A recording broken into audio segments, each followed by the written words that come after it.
नमस्कार मित्रांनो, स्वागत आहे तुमचं आपल्या गाववाल्या टेकी मराठी यूट्यूब चॅनलवर. तर मित्रांनो, बांधकाम कामगारासाठी आनंदाची बातमी आलेली आहे. आता बांधकाम कामगारांना मिळणार वार्षिक 12,000 रुपये निवृत्ती वेतन म्हणजेच पेन्शन मिळणार आहे मित्रांनो, वर्षाला 12,000 रुपये इतकी.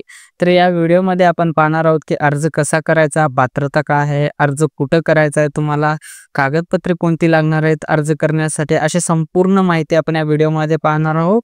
तर चला आपण पाहूया. त्या अगोदर जर तुम्ही चॅनलवर नवीन आला असेल आणि आता पण चॅनलला सबस्क्राईब केला नसेल तर आत्ताच आपल्या चॅनलला सबस्क्राईब करा, कारण अशीच माहितीपूर्ण व्हिडिओ तुम्हाला आपल्या चॅनलवर पाहायला मिळते. आणि हा व्हिडिओ आपल्या बांधकाम कामगार मित्रांपर्यंत शेअर करा, म्हणजेच पाठवा, त्यांना पण याचा लाभ होऊ द्या. तर चला मग सुरू करूया. मित्रांनो, तुम्हाला स्क्रीनवर GR दिसतच असेल. हा GR आहे बांधकाम इमारत व इतर बांधकाम कामगार कल्याणकारी मंडळ मुंबई अंतर्गत नोंदित बांधकाम कामगारांना लागू करण्यात आलेल्या निवृत्ती वेतन योजनेची सविस्तर कार्यपद्धती.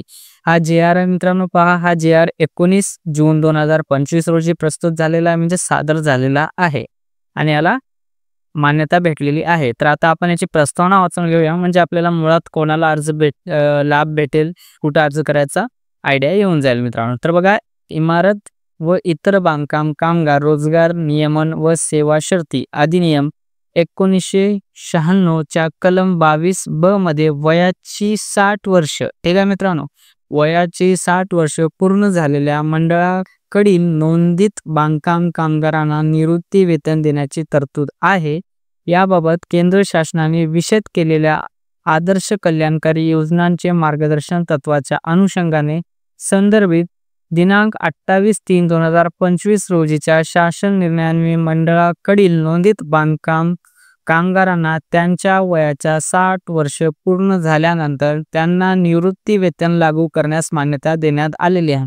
तर मित्रांनो बघा, ज्या बांधकाम कामगाराचे 60 वर्ष पूर्ण झालेले आहे आणि ज्यांची नोंदणी बांधकाम कामगार मंडळ इथं झालेली आहे, त्यांना निवृत्ती वेतन लागू करण्यास मान्यता दिलेली आहे मित्रांनो. ह्या जाहिरातीच्या प्रस्तावनेत आहे.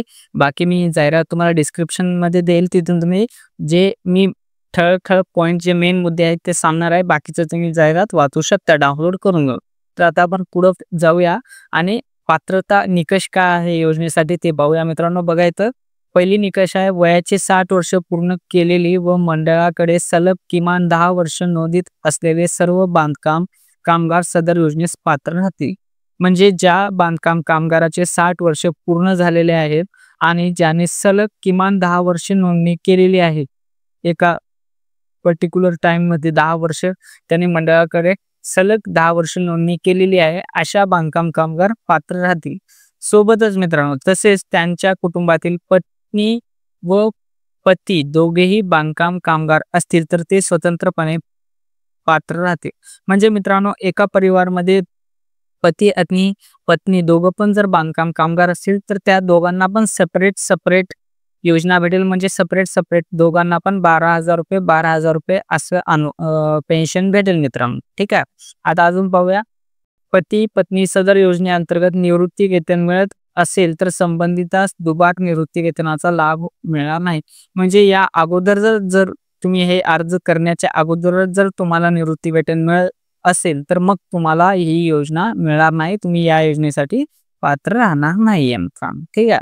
आता अजून काय आहे मित्रांनो, केंद्र शासनाच्या आदर्श कल्याणकारी योजनेच्या मार्गदर्शन तत्वानुसार कर्मचारी राज्य विमा कायदा व कर्मचाऱ्याचे प्रदाता निधी आणि विविध तरतुदी कायदा अंतर्गत लाभ प्राप्त करणाऱ्या बांधकामास कामगार निवृत्ती वेतनास प्राप्त राहणार नाहीत. म्हणजे जे केंद्र शासनाकडून विमा काढले जाते मित्रांनो, ते आणि जे PF म्हणतो आपण, प्रोव्हिडंट फंड, ह्याच्या अंतर्गत जे कामगार लाभ घेत आहेत त्यांना सुद्धा इथं अर्ज करता येणार नाहीत आणि ते सुद्धा या पेन्शनसाठी पात्र राहणार नाहीत, असं सांगितलेलं आहे. आता मित्रांनो पाहूया की तुम्हाला अनुदान कोणत्या रीती भेटणार आहे, म्हणजे किती भेटणार आहे. कारण इथं 3 भाग केलेले आहेत. तुम्ही जेवढे वर्षे नोंदणी केलेले आहेत त्यानुसार तुम्हाला पेन्शन भेटणार आहे. बघा, 10 वर्षे जर सलग नोंदणी असेल तर तुम्हाला 50% म्हणजे 6,000 रुपये एवढी पेन्शन भेटणार आहे. त्यानंतर 15 वर्ष नोंदणी झालेली असेल तर 75% म्हणजेच 9,000 रुपये वार्षिक वेतन भेटणार आहे. आणि 20 वर्ष जर नोंदणी असेल तुमची तर 100% म्हणजेच 12,000 रुपये एकूण तुम्हाला पेन्शन भेटणार आहे. तर तुम्हाला अर्ज कसं करायचा आता या संदर्भाची संपूर्ण माहिती देतो मित्रांनो. अर्ज लाभ करण्यासाठी तुम्हाला काय करायचं आहे, या वेबसाईटवर जाऊन तुम्हाला अर्जाचा नमुना पत्रक ॲप डाउनलोड करून घ्यायचा आहे. आता तुम्हाला इथं जायची आवश्यकता नाही मित्रांनो, मी डिस्क्रिप्शनमध्ये डायरेक्ट हा अर्ज जोडलेला आहे. तुम्हाला अर्ज कसा भरायचा ते सुद्धा दाखवतो मी पुढे. तो अर्ज तुम्हाला डिस्क्रिप्शनमध्ये डाउनलोड करायचा आहे, प्रिंट करायचा आहे, भरून तुम्हाला तो तुमच्या जो तुमच्या आधार कार्डवर जिल्हा आहे, ठीक आहे मित्रांनो, जो आधार कार्डवर तुमचा जो जिल्हा आहे तिथल्या बांधकाम कामगार सुविधा केंद्र येथे नेऊन जमा करायचा आहे मित्रांनो. लक्षात घ्या, तुम्ही नोंदणी भलेही दुसऱ्या जिल्ह्यात केला असेल, पण तुमच्या आधार कार्डवर जे जिल्हा आता आहे ॲड्रेस म्हणून, त्या जिल्ह्यात जाऊन तिथल्या बांधकाम कामगार सुविधा केंद्रात तुम्हाला हे जमा करायचं आहे मित्र. ठीक आहे. अद्याला लागणारे कागदपत्र कोणते आहेत मित्रांनो, तर पत्त्याचा पुरावा म्हणून आधार कार्डची झेरॉक्स कॉपी लागणार आहे. त्यासोबत जन्मतारखेचा पुरावा म्हणून जन्मतारखेला शाळा सोडल्याचा दाखला छायांकित प्रत हवी आहे मित्रांनो. ठीक आहे. त्यानंतर बँक खाते पासबुकचा तुम्हाला झेरॉक्स लागणार आहे.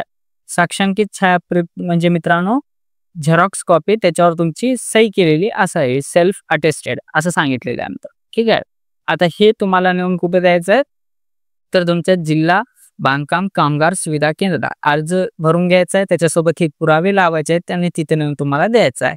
तो अर्ज भेटल्यावर तुम्हाला पत्रक ब आणि पत्रक क हे तुम्हाला मंडळाकडून दिलं जाईल की तुम्ही, आणि पत्रक ड, आता पत्रक ब क आणि पत्रक ड काय आहे, तर निवृत्ती वेतन शिफारस प्रमाणपत्र म्हणून पत्रक ब असेल आणि वर्षनिहाय नोंदणी झालेली आहे म्हणून पत्रक क असेल आणि निवृत्ती वेतन क्रमांक म्हणून पत्रक ड असेल मित्रांनो. ठीक आहे. हे तुम्हाला मंडळामार्फत दिलं जाईल.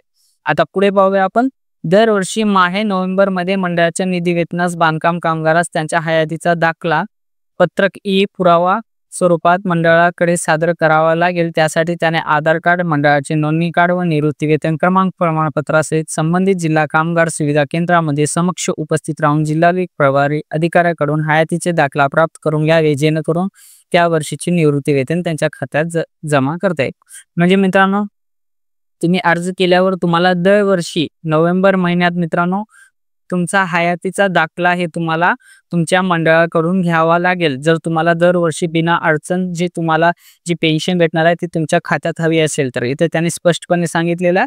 आणि त्यासाठी तुम्हाला काय करायचं आहे, तुमचा जो आधार कार्ड असेल तो आणि मंडळाकडे जो नोंदणीकृत केलेला आहे त्याचा जो ID कार्ड असेल तो घेऊन तुम्हाला तिथे ऑफिसला जायचं आहे, त्यांच्याकडून हयातीचा दाखला प्राप्त करून घ्यायचा आहे असे स्पष्टपणे यांनी सांगितलेलं आहे.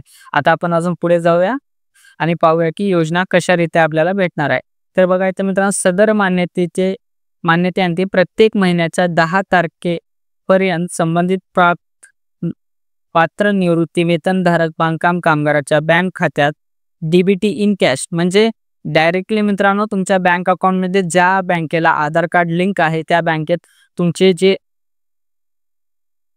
पेन्शन आहे मित्रांनो ते जमा होऊन जाईल ऑटोमॅटिकली. तुम्हाला कोणाकडे जाऊन घ्यायची आवश्यकता नाही. डायरेक्टली तुमच्या बँक अकाउंटमध्ये जे इतर योजना जसे तुमच्या बँक अकाउंटमध्ये येत आहेत तशाच रीत्या डायरेक्टली तुमच्या बँकेत ज्या बँकेला आधार कार्ड लिंक आहे त्या बँकेत हा जमा होऊन जाईल तुमचा. अशा रीते ही संपूर्ण माहिती होती मित्रांनो, अर्ज होतं. आता मी अर्ज कसा करायचा ते दाखवतो मित्रांनो. हा अर्जाचा नमुना आहे. हा अर्ज तुम्हाला आपल्या डिस्क्रिप्शनमध्ये भेटून जाईल. तो डाउनलोड करायचा आहे. डाउनलोड केल्यावर आता मी तुम्हाला दाखवतो मित्रांनो की तुम्हाला भरून कसे घ्यायचं आहे मित्र. ठीक आहे. इथं बघा बांधकाम कामगाराचे नाव, इथे सर्वात अगोदर तुम्हाला नाव भरून घ्यायचं आहे मराठीमध्ये किंवा इंग्लिशमध्ये तुमच्या मनानुसार. त्यानंतर बांधकाम कामगाराचा नोंदणी क्रमांक इथे टाकून घ्यायचा आहे मित्रांनो. त्यानंतर आधार क्रमांक टाकून घ्यायचा आहे. त्यानंतर जन्मदिनांक जो तुमचा आधार कार्डावर असेल तो टाकून घ्यायचा आहे. त्यानंतर वयाचे 60 वर्ष पूर्ण झाल्याचं दिनांक, ज्या दिवशी तुमचे वय 60 वर्ष झालेला आहे तो दिनांक इथं टाकायचा. त्यानंतर प्रथम नोंदणी झाल्याचा दिनांक, ज्या दिवशी तुम्ही पहिल्यांदा मंडळाकडे नोंदणी केला तो दिनांक टाकायचा. त्यानंतर प्रथम नोंदणी झालेल्या जिल्ह्याचे ठिकाण आणि कोणत्या जिल्ह्यात तुम्ही पहिल्यांदा नोंदणी केला तो जिल्ह्याचं नाव टाकायचं आहे. त्यानंतर नोंदणी कालावधीचा तपशील, आता इथं तुम्हाला हे खाली भरायचं आहे. हे जे पूर्ण आहे ना खाली भरायचं ते सांग.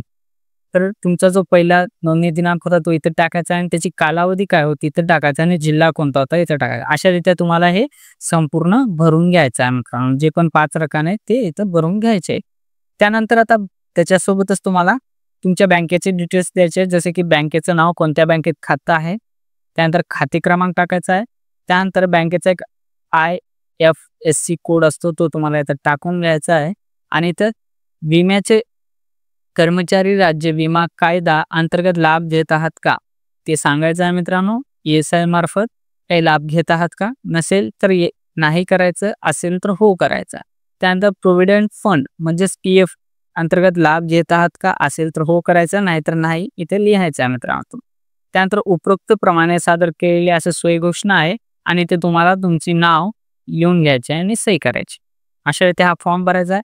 त्यानंतर ब पत्रक जे असेल मित्रांनो, हा ब पत्रक तुम्हाला मंडळाकडून देण्यात येईल. ठीक आहे मित्रांनो. त्यानंतर असणार आहे क पत्रक, ज्यामध्ये वर्षनिहाय नोंदणी प्रमाणपत्र असणार आहे. म्हणजे इथे सांगण्यात आलेलं आहे की तुम्ही सलग जेवढे वर्ष नोंदणी केलेली आहे ते केलेली आहे आणि त्याची नोंद जिल्हा ऑफिसकडे आहे असं इथं सांगितलेलं आहे. हे सुद्धा तुम्हाला त्यांच्याकडूनच भेटलं जाईल. इथं बघा प्रभारी, त्यांची सही, शिक्का आणि इथे जिल्ह्याचं नाव दिलेलं आहे, ते देतील मित्रांनो तुम्हाला ऑफिसवाले.